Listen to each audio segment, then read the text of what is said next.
Hey guys, welcome back to the channel. So today I got a quick tip video. Essentially what I'm going to be doing is I need to make a ground for a hood for a Chevy Tahoe. Essentially what it needs to be is basically like a foot long like this is, and it connects the hood to the body essentially right by the hinge. So I went ahead and I already did this side just to kind of show you what the end product is going to be, guys. So let me show you on this side now. So what you're going to want to do is grab your wire, cut it out to the appropriate length. Normally I tell people leave it a little bit longer than you need to. Like this one is considerably longer than what I needed just because it's going to have to flex as the hood opens. So next thing is I got these cable cutters. These are from Snap-on. They're Blue Points. I've had these for a long time. What I'm going to do basically is I already have my wire cut to length. I'm going to go ahead and take off just a little bit because I want to expose some fresh new copper on there. And then what I'm going to do is I'm not going to go all the way through the sheathing, but what I'm going to do is I'm going to take my connector and I'm going to measure how much we need, which is usually about 1/4 of an inch. So what I'm going to do is lightly just cut the sheathing off. Now, it's kind of hard not to cut off any of the strands, but essentially I got that off, if you guys can see, and my strands are pretty much intact. And then what I do is just clean it up if there's any strands poking out of there.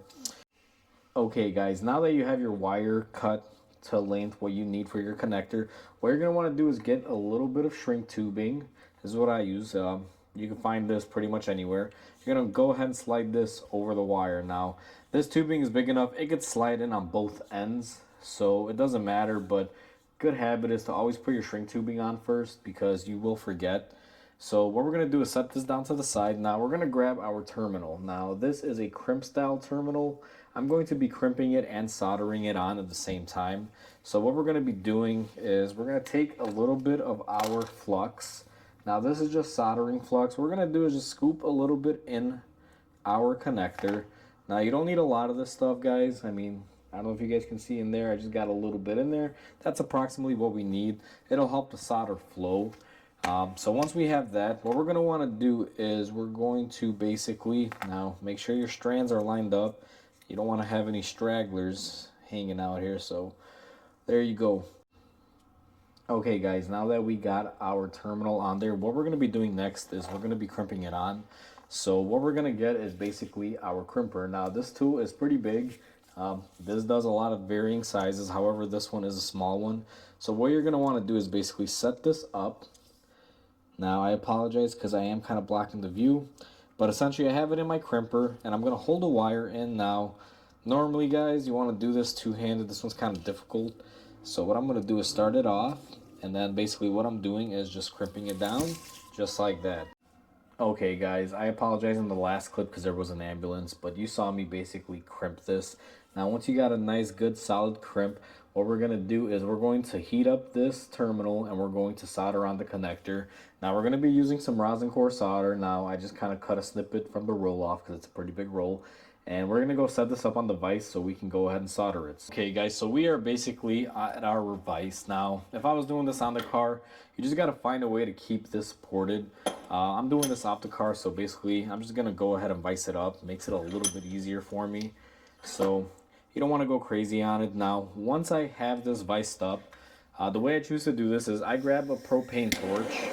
Now this may be a little loud, and you're not trying to melt the whole connector on here, guys. What you're going to do is basically heat it up.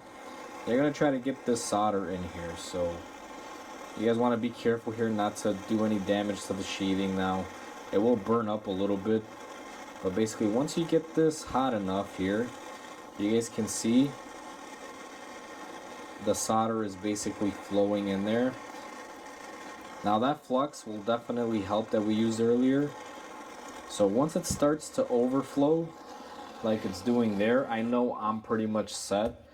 I'm gonna let that cool down here for a second because the whole thing, now this thing is a short wire, so the heat travels fairly quick to the other end.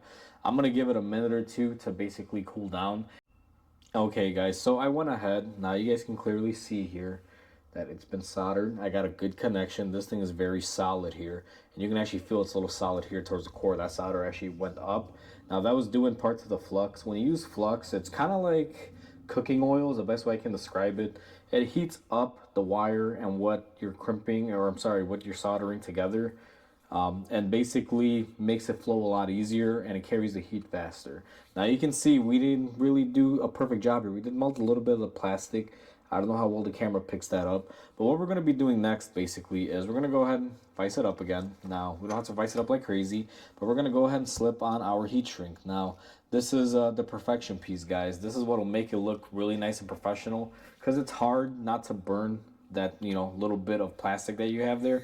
So again, what we're gonna do is take the torch. Now people have mixed feelings about this. I've had people telling me you're supposed to be using a heat gun for this.